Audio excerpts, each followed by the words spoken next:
Bismillahirrahmanirrahim. Alhamdulillahirabbil alamin. Arsala rasulahu bil huda wa dinil haqq liyuzhirahu 'alad dini kullih walau karihal kafirun walau karihal munafiqun walau karihal fasiqun walau karihal mujrimun walau karihal mustahji'un. Wassalatu wassalamu ala rasulih arsalahu bil huda wa dinil haqq. Asyhadu an la ilaha illallah wahdahu la syarikalah wa asyhadu anna Muhammadan abduhu rasuluh. Allahumma shalli ala sayyidina Muhammad wa ala ali sayyidina Muhammad kama shallaita ala sayyidina Ibrahim wa ala ali sayyidina Ibrahim wa barik ala sayyidina Muhammad wa ala ali Muhammad kama barakta ala Ibrahim wa ala ali Ibrahim fil alamin innaka Hamidum Majidah. Amma ba'du. Assalamualaikum warahmatullahi wabarakatuh. Puji dan syukur kita panjatkan kehadrat Allah Subhanahu wa taala, khalaqa kulli syai', yang menjadikan atas tiap-tiap sesuatu. Sesungguhnya kita bergantung sepenuhnya kepadanya sebab dia bersifat istighna, kaya. Maka kita mengharap rahmatnya, mengharap hidayahnya, mengharap inayahnya, mengharap taufiknya.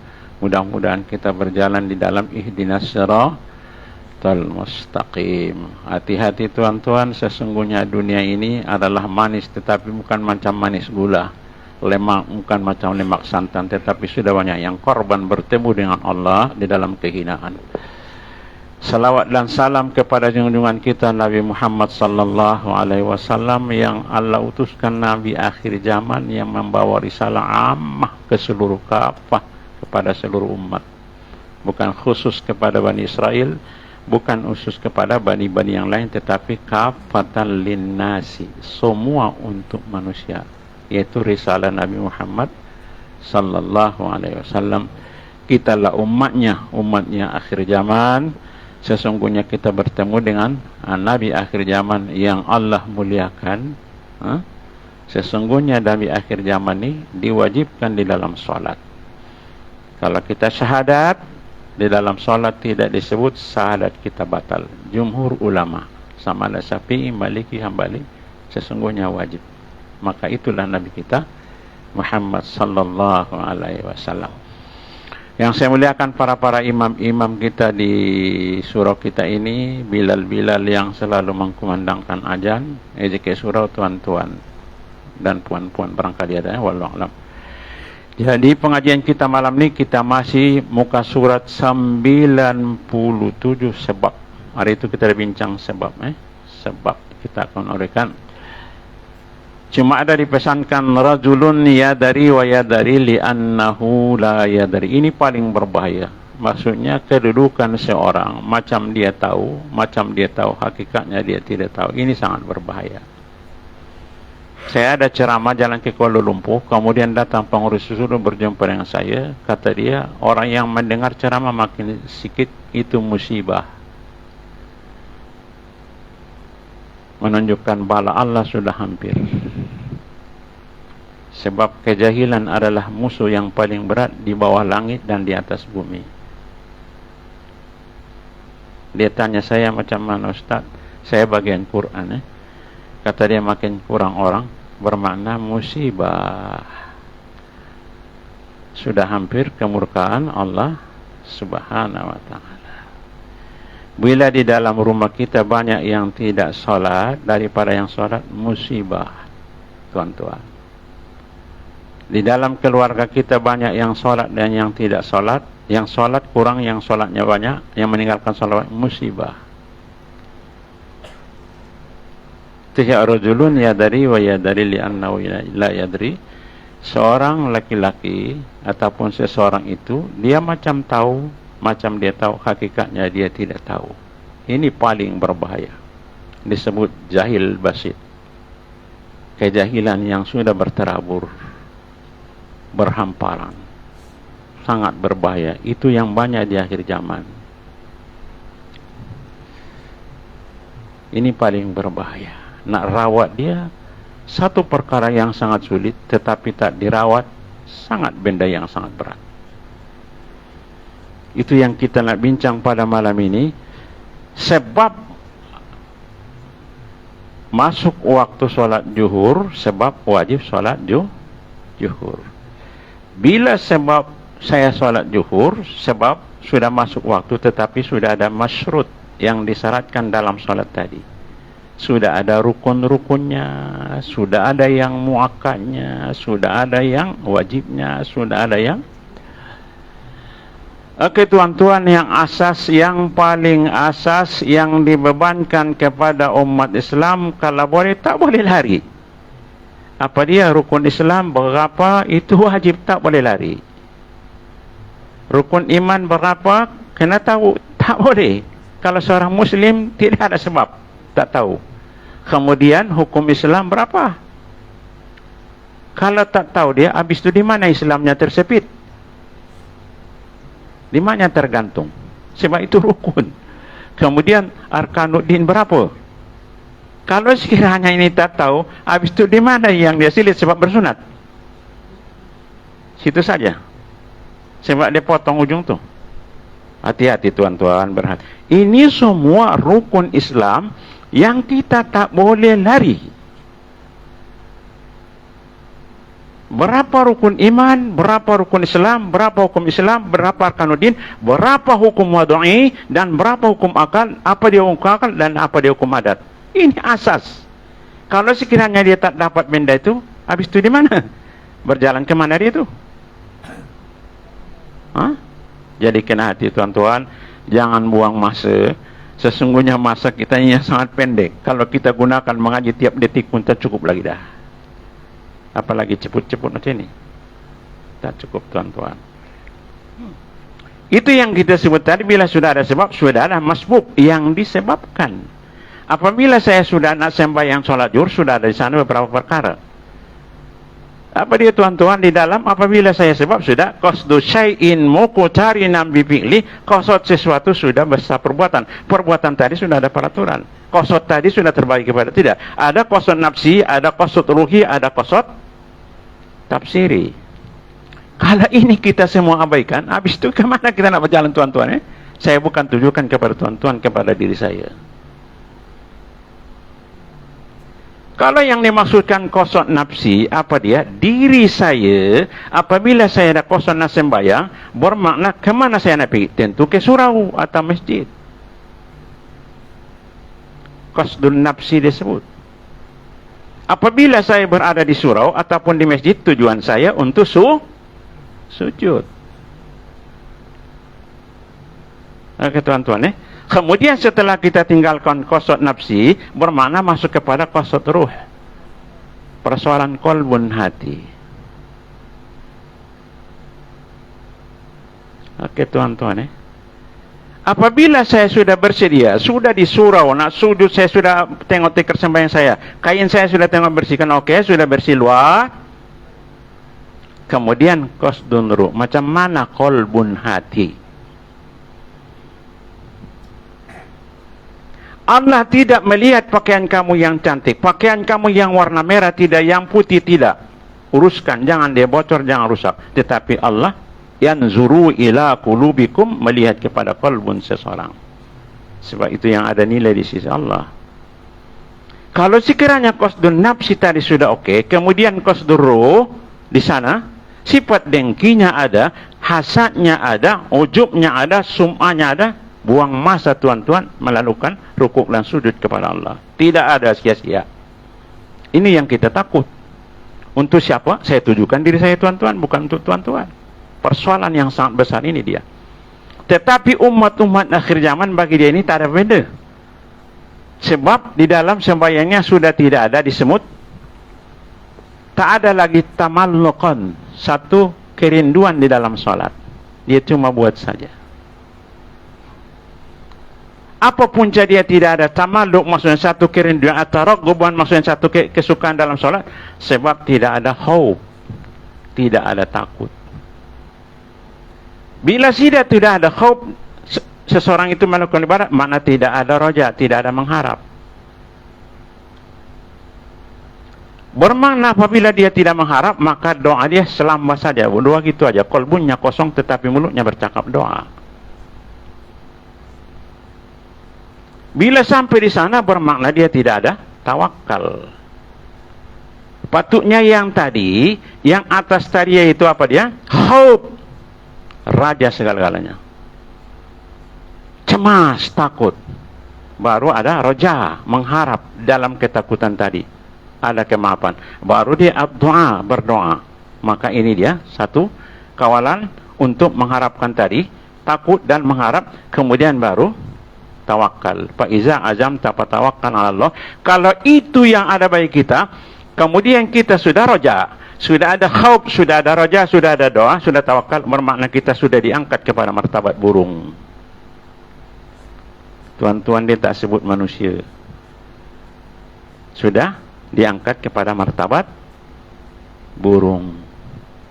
Bila tuan-tuan antum sudah ada di sana, bermakna khaufnya sudah cantik, kemudian rojanya sudah cantik, kemudian sudah berdoa dengan qalbun yang khusyuk, kemudian sudah tawakal, maka kita naik makam, kita sudah makam burung.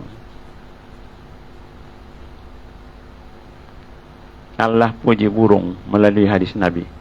Lau annakum tatawakkaluna 'ala Allahi haqqa tawakkuli la razaqakum kama yarzuqut tayru taghdu masan wa taru bitonan. Kalaulah manusia tadi yang ada pikiran, yang ada akal, yang ada pencendera, boleh bergerak ke sana ke sini, kalau tawakal dia seperti burung, sesungguhnya apabila waktu pagi dia lapar, waktu petang pasti dia kenyang. Itulah martabat burung. Oke tuan-tuan. Kemudian pada satu lagi, yadkhulul jannah aqwamun, akan masuk surga kumpulan tadi manusia tadi, afidatuhum ka afidatit thairi, qalbun mereka seperti qalbun burung, hati mereka seperti hati burung, sebab burung tidak ada dengki, tidak ada khianat, tidak ada segala-galanya. Itu Allah sandarkan kepada burung tadi, contoh, bukan kepada manusia. Oke tuan-tuan, jadi bermakna apabila kita sudah qasdun nafsi, qasdun ruh, dan qasdut tafsir. Qasdun tadi kita membersihkan semua kotoran-kotoran maknawi dalam kolbun kita, baru kita kepada tariqah, maksudnya berjalan kepada ruang salat tadi. Oke, sesudah itu qasdut tafsir, apa dia? Qasad ta'arud ta'in, tentukan aku sembahyang fardu maghrib, tidak ada lagi terkecuali salat maghrib, putus, uruskan kolbun. Apa dia? Anta'budullah ka'annaka tarahu fa illam takun tarahu fa innahu yaraka. Bermakna kita cuma pandang mencari ridho Allah Subhanahu wa taala. Maka itulah yang disebut perjalanan hamba yang dapat ridho daripada Allah Subhanahu wa taala. Itu yang kita cari, dapatkah sebelum mati? Wallahu a'lam bishawab. Tapi tuan-tuan, di dalam kita ke surau ini, rukuk tadi tangiskan, sudah diterima Allah ke rukuk kita. Jangan cari benda lain. Tak payah cari benda lain. Datang ke sini cari nih. Ya Tuanku, rukuk saya sudah terima tak? Jangan buang masa. Nak cari sini tak. Buang masa jangan tuan-tuan. Masa sudah genting.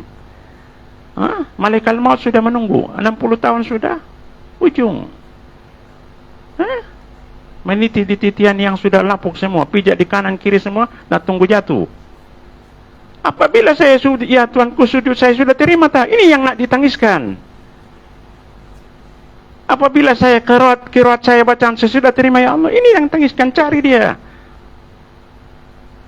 Matlubu ridha'aka ya Allah, aku cari ridhamu. Jangan cari yang lain tuan-tuan. Datang ke sini, pusatkan. Bila ada kolbun mula-mula bergerak, ya Tuanku tolong bersihkan kolbun saya ini. Bila datang dia, kita manusia biasa, dia datang macam-macam, ya Tuanku tolong hamba membersihkan kolbun hati. Ini yang kita tangiskan tuan-tuan. Jadi kalau sekiranya itu yang ada pada dia, maka dia tazallulan. Mulalah dia merendah diri. Kesan daripada tadi, yang daripada qasad nafsi, qasad ruhi, dan qasad tafsir sudah cantik, maka dia tazallulan, merendah diri. Kemudian tasliman, sudah mula penyerahan yang cantik. Kemudian tabazzulan, sudah menghinakan diri. Bila dia pandang orang lain, maka dialah di antara mereka yang paling hina, bukan dia yang paling mulia. letakkan di sana. Kemudian apabila takhassu'an, maksudnya qalbunya sudah terurus, khusyuk mencari ridha Allah Subhanahu wa taala. Daripada kesan yang tadi Tuhan, qasdun nafsi, qasdun ruh, qasdun tafsiri, maka timbullah sifat-sifat yang tadi. Jadi kalau itu yang berlaku kepada yang salat, insya Allah dia sudah tariqah. Daripada pikir sudah jadi zikir. Tetapi kalau sekiranya ini tak diruskan, daripada zikir bertukar kepada pikir. Itu yang kita takut, sembahyang kita sembahyang pikir. Laisa min abdi min salati illa ma'aqala biha. Tidak ada nilai sembahyang seseorang terkecuali apa yang ada zikir yang dia ingat. Tak ada nilai. Tuntut besok, ya Tuanku, mana salat saya? Ditunjukkan warna hitam, tuan-tuan. Inilah salat kamu.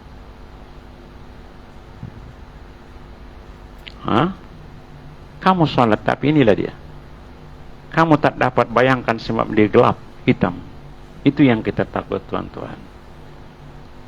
Sebab salat ni, tuan-tuan, sudah ditawarkan kepada langit. Langit tolak.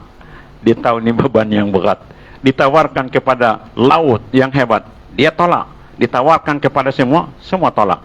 Cuma wahamahal insan, manusia yang sanggup terima, sanggup jawab di hadapan Allah Subhanahu wa taala. Salat 5 waktu, 1 hari 1 malam. Di dalam salat sudah ada dunia semua. Apa dia? Qalbun, hati. Kemudian qaulun, ucapan. Dan yang ketiga, fi'lun, perbuatan. Itulah isi dunia, tuan-tuan. Bila hati kita sudah cantik, manusia pun ridho, Allah pun ridho. Kalau sekiranya ucapan kita cantik, semua orang suka. Kalau sekiranya perbuatan kita cantik, semua orang suka. Sudah ada di dalam salat. Itulah isi di dunia, tuan-tuan. Nah, yaitu qalbun, qaulun, fi'lun. 3 yang menyebabkan seseorang itu berjalan ke surga. Inilah yang 3 nih. Di dalam salat sudah ada.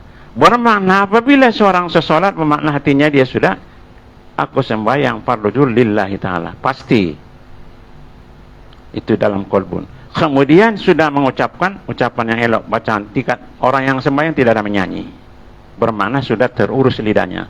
Kemudian perbuatannya, orang yang sembahyang tidak ada berpencang, sudah terurus perbuatannya. 3 sudah ada dalam salat. Kemudian datang jaminan Al-Quran, inna salata tanha anil fahsya wal munkar. Kalau mati dalam keadaan itu, itulah irji'i la rabbiki radiyatan dia. Sudah tentu tetamu Allah yang Allah ridho dan Allah rindu dia, sebab nak dimasukkan di atas pembalasannya, yaitu surga.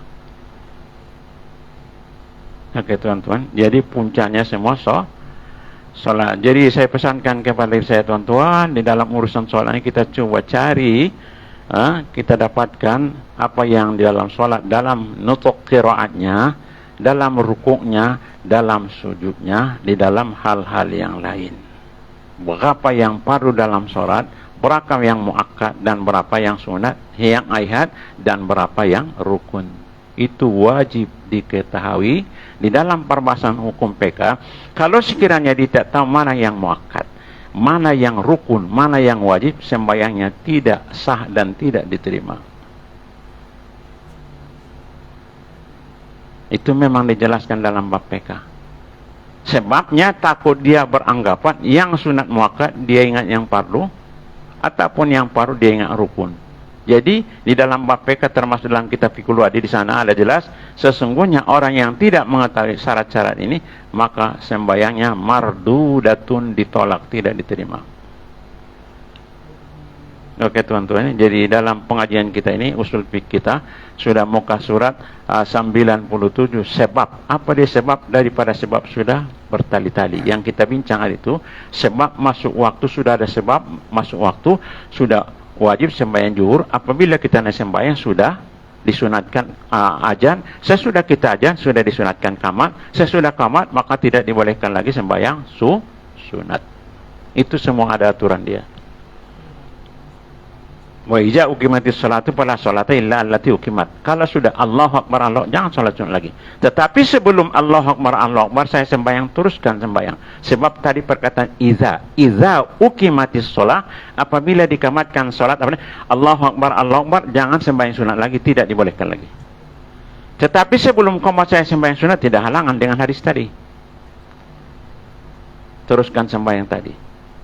Agak-agak kalau dapat sebelum salam, teruskan. Kalau agak-agak tidak dapat sebelum salam, batalkan sembahyang sunat tadi, ikut berjamaah.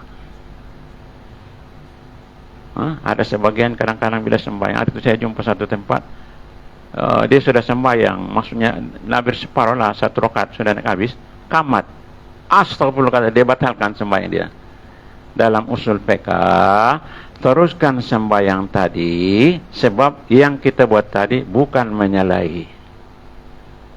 Tetapi apabila sudah qamat, saya sembahyang, itu tidak boleh. Sebab sudah ada hadis. Pada hadis yang lain, iza uqimatis salata fala salata illal maktubah. Kalau sudah didirikan dikamatkan, tidak ada sembahyang terkecuali sembahyang wajib. Tetapi Allahu Akbar, Allahu Akbar, itu awal qamat. Maka tuan-tuan, jadi bermakna benda-benda ini boleh kita teruskan, tetapi dasar pengetahuan. Kalau nak sembahyang sunat, okey, sila sembahyang sunat. Nak batalkan, tak payah batalkan. Buat apa nak batal? Sembahyang sunat pun ada nilai.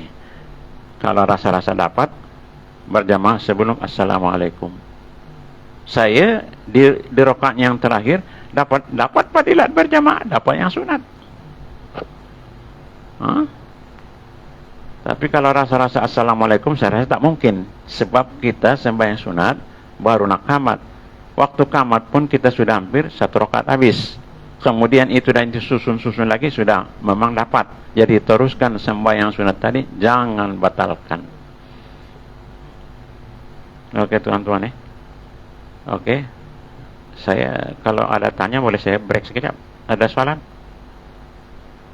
Karena anda sampai ujung tak ingat apa yang ditanya. Ada soalan dalam bab pengajian kita ini yang berkaitan dengan salat? Ya.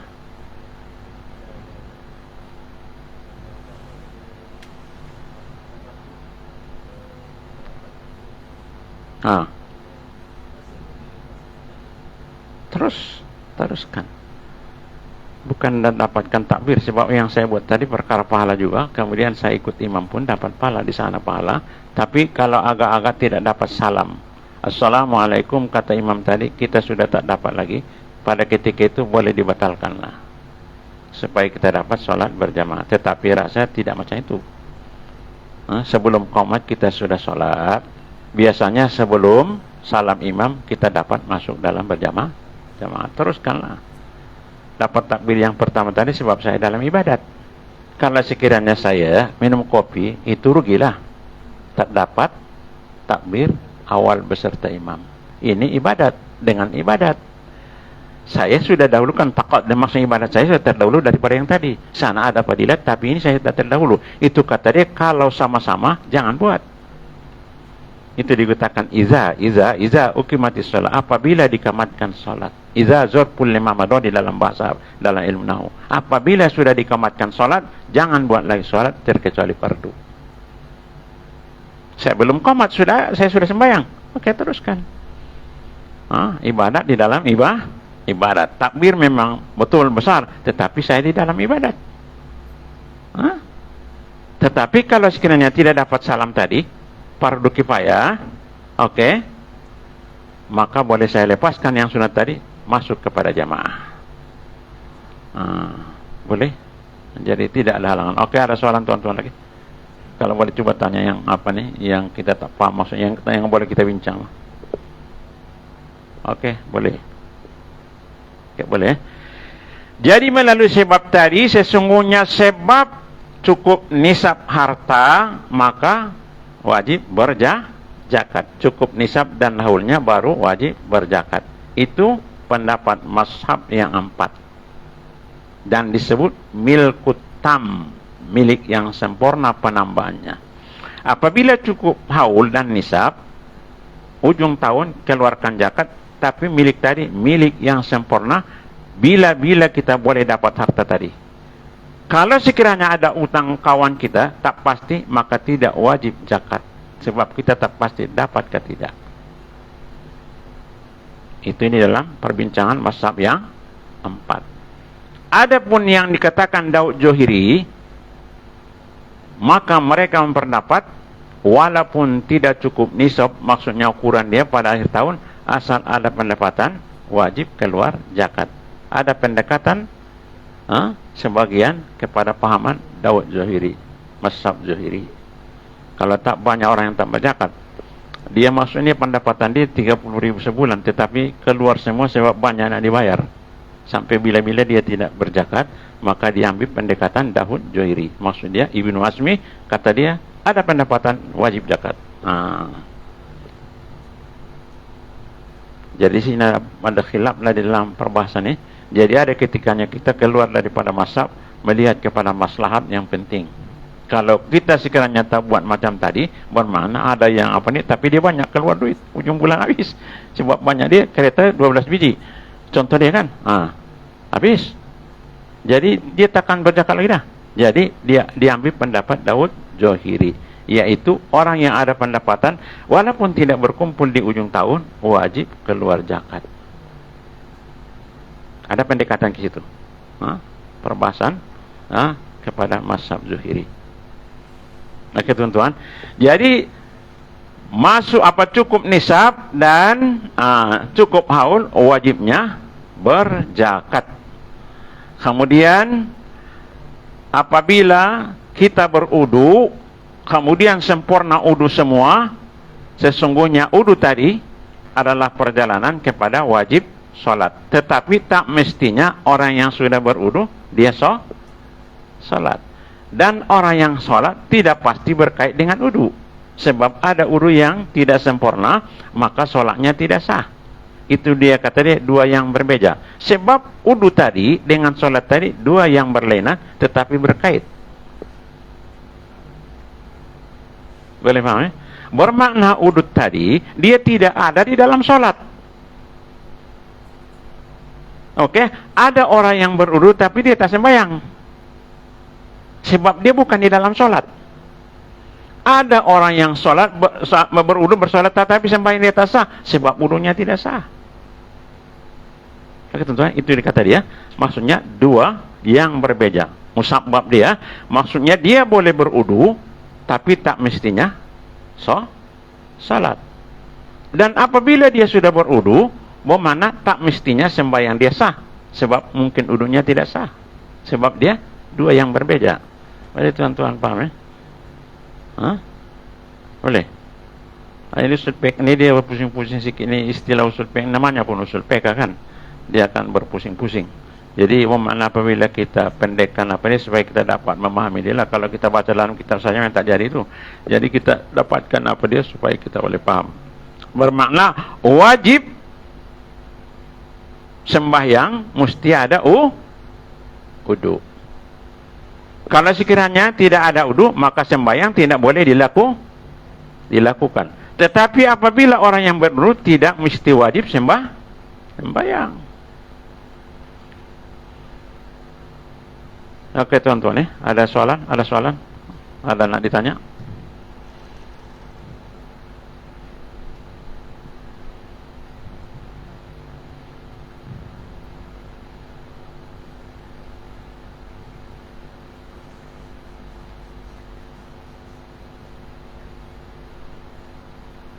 Ada soalan? Syarat kepada solat adalah wudu. Kenapa dia tidak syarat? Sebab kalau tidak ada dia tidak sempurna yang wajib. Mala yutimul wajib bihi bahwa wajibun. Kalau sekiranya dengan dia terhalang yang wajib, maka dia pun ikut sama, kena dibuat wajib.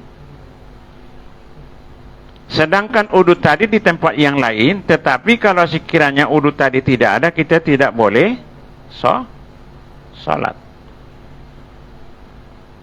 Bermakna syaratnya nak mengerjakan sembahyang mesti ada udu. Udu kamilan, udu yang sempurna. Ya, wudu yang sempurna maksudnya basuhan yang pertama yang dikira. Apabila kita berudu 3 kali basuh, kalau sekiranya tidak merata, kemudian kita basuh yang kedua, baru sekali basuh. Yang pertama sudah dikira kosong. Itu sebabnya basuhan yang pertama gosok betul-betul, sebab itu yang wajib. Kalau basuhan yang pertama, maksudnya muka macam ini, saya basuh lebih kurang, dia tak merata, bermakna apabila saya basuhan yang kedua tak merata, belum ada basuhan lagi. Kalau basuhan yang ketiga lebih kurang, bermakna tidak ada basuhan. Ini yang kita takut. Wudu tadi, wudu yang tidak kamilan, yang tidak sempurna, dia sudah sholat. Itu kalau boleh, basuhan yang pertama, gosok betul-betul, yang wajib. Betul? Hat muka di mana, basuh betul-betul. Kalau tangan sembahyang Jumat, ingkat betul-betul supaya dapat salat. Sebab itu yang wajib. Ada orang yang pergi Mekah, kata dia haji yang pertama macam dia tak yakin. Itu yang wajib. Tak ada lagi dah. Itu yang wajib. Kalau pasti batal yang buat tadi, baru menuntut wajib yang kedua. Boleh paham Ragu-ragu kata dia. Itu sebabnya perbuatan solat yang kita buat atau amal yang wajib tadi, buat betul-betul. Supaya jangan ada keraguan. Sebab keraguan tadi adalah percikan daripada setan. Kalau boleh di dalam ibadat kita kena ada yakin. Kalau tidak mampu yakin, turun kepada zon, kepada sok. Sak Nabi sudah larang. Dak ma yaribuka ila ma la yaribuka. Kalau boleh jangan ragu-ragu di dalam ibadat. Sebab daripada sak dia akan turun kepada waham. Lagi besar pemikiran dia tentang keraguan yang dia buat, betul tidak? Sampai waham akan turun kepada taswis, itu penyakit. Was-was. Orang yang was-was di dalam sholat boleh jadi fasik. Sebab bila saya basuh muka saya, ikut syariat, tetapi saya protes lagi, basuhan tadi tidak sah. Itu yang jadi fasik tuh.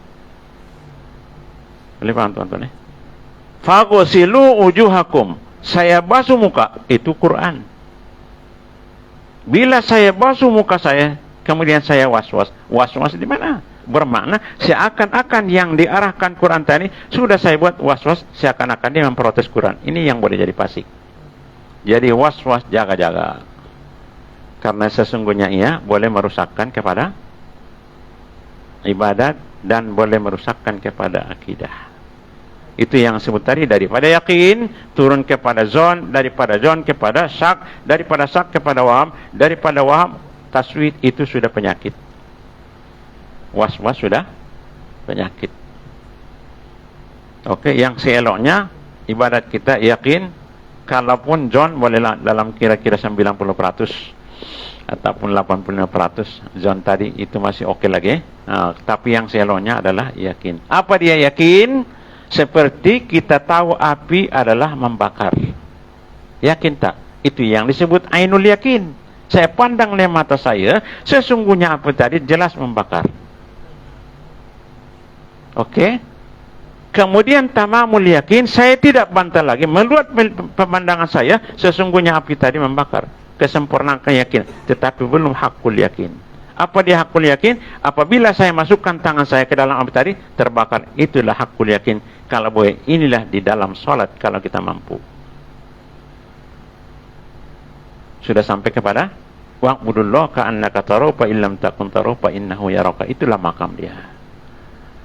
Sudah hakul yakin, tak ada lagi dah. Bermakna dia sudah tariqah, daripada syariat tadi sudah kepada sembahyang syariat, sudah tariqah. Saya sudah tariqah baru sembahyang makrifat. Ada 3 tingkat: sembahyang syariat, sembahyang tariqah, dan makrifat. Allahu Akbar. Saya sudah sebut Allahu Akbar. Aku ada kosong kata arta'id. Sampai bila-bila tak sudah-sudah. Allahu Akbar, rukuk sampai bila-bila. Jadi kalau boleh di dalam salat tadi kita awam memang tak dapat ilat, tetapi kalau boleh kita cuba dapatkan sekurang-kurangnya dalam 40% ke 30%. di dalam sholat tadi. Mudah-mudahan atas kasihan Allah Subhanahu wa taala yang sikit tadi dapat diterima Allah Subhanahu wa taala. Kalau tak tuan-tuan, rasa-rasa di mana sembahyang kita? Kalau sekiranya kita nak rasa sendiri tuan-tuan, agak-agak kemana apabila Allah Akbar, apa yang ada di dalam kolbun, apa yang ada dalam pikiran. Assalamualaikum warahmatullahi, ke kanan, besok ulang lagi dengan keadaan yang sama.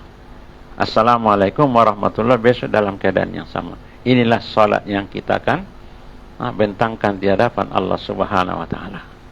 Jadi tuan-tuan, di dalam pertemuan kita dalam usul fiqh tadi, sesungguhnya bab-bab solat yang kita buat sudah ada kawalan yang ketat, peraturan dia. Daripada sedang istinja berul sampai semua sudah ada peraturan-peraturan. Jadi sekurang-kurangnya peraturan tadi kita ikut, baru minta rahmat Allah Subhanahu wa taala.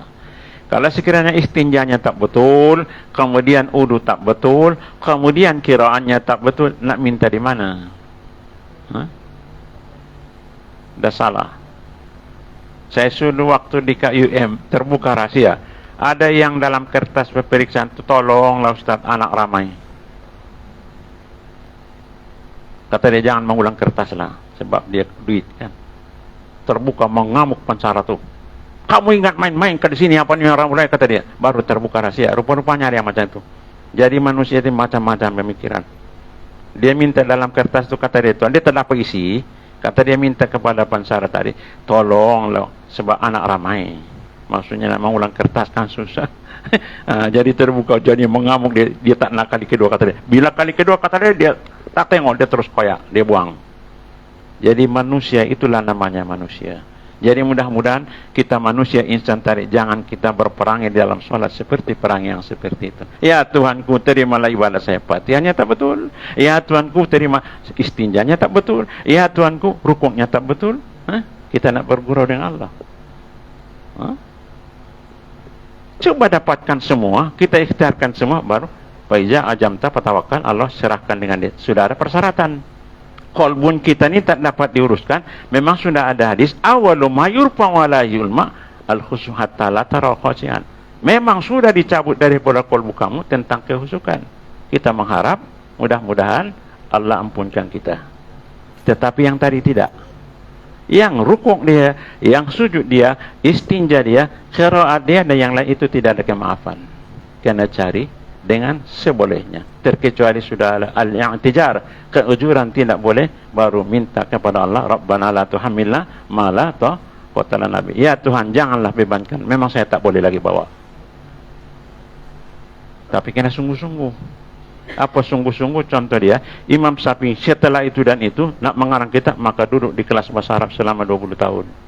Orang Arab menulis Arab, dulu dalam bahasa Arab nak dapatkan apa maksudnya inti bahasa Arab tadi, apa rahasia dia, duduk dalam kelas bahasa Arab. Kemudian ada syair-syair yang susah dipahami, masuk dalam kampung 10 tahun lagi belajar bahasa Arab dengan orang kampung. Kita masuk kampung kan masuk mana? Sudah berapa puluh tahun imam masuk kampung dan dapatkan. Jadi kena kita adil dengan diri kita, sebab kita akan diadili Allah Subhanahu wa taala. Kena bersungguh-sungguh, maksudnya kesungguhan di mana kita cuba apa yang termampu. Okey, jadi mungkin dalam pengajian kita tuan-tuan tidak banyak. Kemudian saya tunggu kalau ada perbincangan soal dan karang. Mungkin kita pun sudah didekati solat Isya tak lama lagi. Jadi yang saya pesankan kepada saya tuan-tuan, carikan ilmu tadi. Ilmu tadi dia tidak basah ditimpa hujan dan tidak kering ditimpa panas dan tidak lapuk disimpan tuan-tuan. Apa dia? Ilmu. Itu yang kita nak cari. Waktu panas pun dia tidak kering, waktu hujan pun dia tidak basah. Apabila kita simpan dia tidak lapuk. Apa dia? Ilmu. Tidak ada sempadannya terkecuali di titian siratal mustaqim. Di situ kesimpulannya. Itu yang disebut tuan-tuan, yang paling berbahaya dalam kehidupan kita ini adalah memelihara kejahilan. Orang yang sakit buah pinggang dalam kubur tidak ada. Ada itu, Imam. Sakit buah pinggang tak ada. Darah tinggi tak ada. Tetapi kejahilan ini sampai ke Qadirul Jalid di hadapan Allah Subhanahu wa taala. Inilah yang kamu ini. Sampai di sana. Jadi tuan-tuan, saya pesan diri saya, sama-sama kita berjalan mencari ridha Allah Subhanahu wa taala. berdasarkan ilmu. Mudah-mudahan kita termasuk yang qalbun yang bersih. Sebab aman atallah biqalbin salim, datang seseorang kepada Allah bukan sebab dia 40 tahun di Mesir, 50 tahun di pondok. Qalbun salim adalah hati yang sejahtera. Itu dia yang Allah bernilai di sisi Allah Subhanahu wa taala. Nasrun minallah wa fathun qarib. Wabillahi taufiq wal hidayah. Assalamualaikum warahmatullahi wabarakatuh. Demi keadilan, apabila habis mengaji, peraturannya memang kena ada soalan kalau ada nak ditanya. Tetapi kalau sudah semua paham, alhamdulillah, tentu tidak bertanya. Oke tuan-tuan, ada nak ditanya? Ada soalan?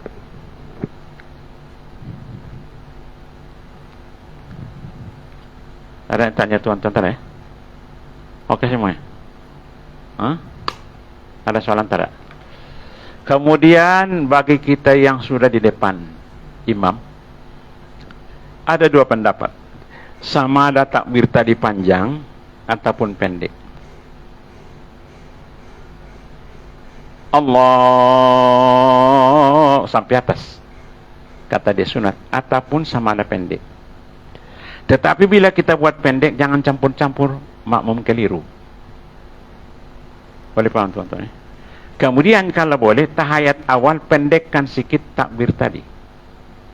Sebab memang kita pendek, Allahu Akbar. Kemudian takbir akhir, tahiyat akhir, memang pendekkan daripada biasa. Intikolat. Dua pendapat saya tengok dalam kitab Majmu' An-Nawawi. Kata dia sama ada kitab Allahu Akbar boleh. Okey, sama Allahu Akbar pendek sebelum sampai pun dia sudah putus, boleh dua-dua. Tapi jangan campur-campur. Hari ini dia buat panjang, hari esok dia tak buat panjang, jadi makmum keliru. Jadi patutnya kalau sekiranya imam tadi sudah terlupa, sudah ada kaidah dah tuan-tuan. Maksudnya bila Allahu Akbar dia biasa tahiyat awal, tiba-tiba Allahu Akbar, subhanallah, sebab imam tadi sudah naik itu. Itulah tujuan dia. Boleh paham ya? Ini saya sudah naik baru subhanallah, macam mana nak wastan itu perkara yang sunat. Bagaimana bila Allahu Akbar, biasa dia buat imam tadi, bila waktu tahiyat awal dia buat pendek Allahu Akbar. Kita sudah biasa dah dengar dia buat macam itu. Bila Allahu Akbar imam subhanallah, sebab dia akan naik itu. Tetapi jangan hari ini buat, besok tak buat. Maksudnya itu satu kaidah dia. Jadi kita senang, imam tadi sudah terlupa, senang kita nak tegur cepat sebelum sampai kepada sempadan rukun yang lain. Ada contoh dia, rukun yang terakhir, 4 rakaat yang terakhir. Allahu Akbar patutnya pendek. Ya Allahu Akbar subhanallah, sebab imam akan naik itu. Sebab dia tak biasa buat macam itu. Jadi senang. Supaya jangan. Okey, jadi sama ada nak pendek ataupun nak panjang, kata dia dua-dua yuzawaz, diharuskan. Tidak ada halangan. Okey, ada soalan lagi? Takbir intiqalah dia maksud dia. Kalau takbir ihram maksudnya sampai 11. Ada mengatakan 17 harkat. Tapi jangan tak sampai 2 harkat. Batal solat. Allahu Akbar, batal solat sebab tidak cukup 2 harkat. Bermakna lafzul jalalah sudah dia langsung tanda panjang. Sebab situ ada mad sunai. 2 harkat wajib. Itu kalau boleh Allahumma, waktu baca Allahumma jangan pendekkan. Allahumma tekan sikit Allahumma. Okey, subhanallah tekan sikit, jangan subhanallah. Jangan buat. Tekan sikit subhanallah. Ada situ panjang sikit. Panjangkan sikit. Okey? Ada panjangkan sikit. Ada situ mad. Itu kata dia apa dia tawaninah mengucapkan subhanallah yang ada tajwid. Subhanallah itulah tamakninah ataupun 2 harkat. Bukan subhanallah. Mana? Subhanallah maksudnya yang ada tajwidnya, maka itulah yang dimaksud tamakninah ataupun 2 gerak harkat. Jadi kalau kita nak buat subhanallah, tekan sikit subhanallah. Jangan sampai subhanallah mat arik li sukun, itu kena berlagu. Itu kena masuk musabaqah pula. Maksudnya subhanallah tekan sikit, jangan subhanallah. Mana dia mat? Tak ada. Jangan buat. Okey. Allah alam bisawab. Okey, masih ada lagi azan, boleh azan lagi. Bismillahirrahmanirrahim. Alhamdulillahirabbil alamin. Wahdahu wassalatu wassalamu ala asyrafil anbiya'i wal mursalin wa ala alihi wa sahbihi ajmain. Wa fahamna Sulaiman kullan atayna hukma wa ilma wa sakharna ma'a Dawud al-jibala sahbina wa tayra kunna fa'ilin. Sallallahu ala sayyidina Muhammadin nabiyil ummi wa ala alihi wa sahbihi wasallam. Walhamdulillah. Saya belum lagi berdoa sudah diaminkan. Di mana yang diaminkan tuh? Hah? Karena hati-hati tuan-tuan.